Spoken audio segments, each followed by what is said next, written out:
सध्या महाराष्ट्राचं राजकारण एका FIR-मुळे चांगलंच तापलंय. एका बाजूला सत्ताधारी आहेत तर दुसऱ्या बाजूला विरोधक.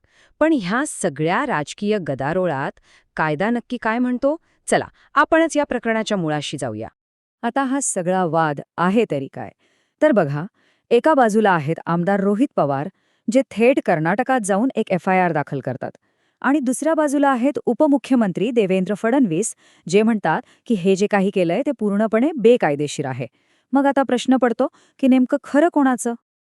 तर मुद्दा असा आहे, जेव्हा राजकारणातले दोन मोठे नेते एकमेकांच्या अगदी विरुद्ध भूमिका घेतात, तेव्हा सामान्य माणसाने विश्वास ठेवायचा तरी कोणावर? नक्की खरं काय आहे आणि कायदा याबद्दल काय सांगतो? चला, आता हे राजकारण थोडं बाजूला ठेवूया आणि थेट कायद्याकडे वळूया. कारण या संपूर्ण प्रकरणाचं उत्तर, या सगळ्या वादाची किल्ली एकाच गोष्टीत दडलेली आहे. आणि ती गोष्ट म्हणजे झिरो FIR. तर हा झिरो FIR म्हणजे नेमकं काय प्रकरण आहे? सोप्या भाषेत सांगायचं झालं तर ही एक प्रकारची कायदेशीर इमर्जन्सी सर्व्हिस आहे असं समजा.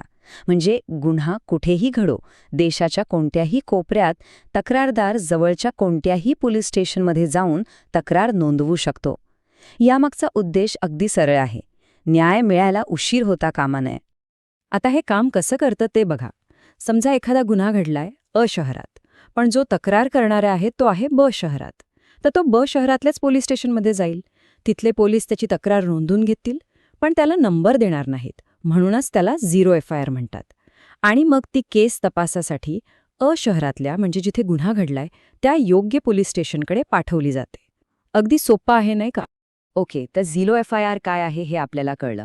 पण प्रश्न असा आहे की तो कधीही वापरता येतो का? तर नाही. त्यासाठी कायद्यात काही खास अटी दिलेल्या आहेत. चला, त्या काय आहेत ते पाहूया. कायदा आपल्याला दोन महत्त्वाच्या परिस्थितींमध्ये झिरो FIR दाखल करायचा अधिकार देतो.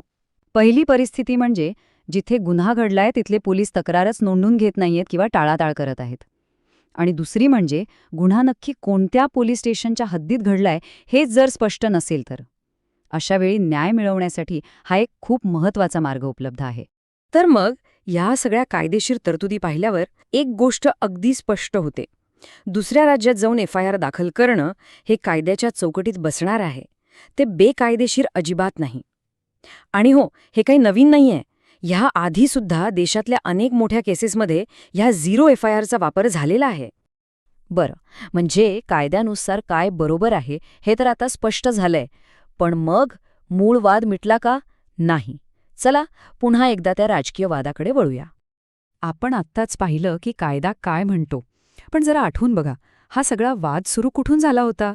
उपमुख्यमंत्री देवेंद्र फडणवीस यांच्या त्या विधानावरून, ज्यात त्यांनी म्हटलं होतं की कर्नाटकात FIR करणं बेकायदेशीर आहे. पण गंमत बघा, आता आपल्याला हे माहिती आहे की ज्या गोष्टीला बेकायदेशीर म्हटलं जातंय, बरोबर त्याच गोष्टीसाठी आपल्या कायद्यात झिरो FIR नावाची एक विशेष तरतूद करून ठेवलेली आहे. म्हणजेच एक राजकीय विधान आणि कायदेशीर सत्य यात किती मोठं अंतर असू शकतंय हे इथं अगदी स्पष्ट दिसतंय. तर मग शेवटी प्रश्न तोच उरतो, हा वाद कायद्याचा आहे की निव्वळ राजकारणाचा? कायद्याने तर त्याचा मार्ग स्पष्ट केलेला आहे. आता या प्रकरणाचं पुढे काय होणार, याचा तपास नीट होईल की यावरही राजकारणच भारी पडणार, हे तर येणारा काळच ठरवेल.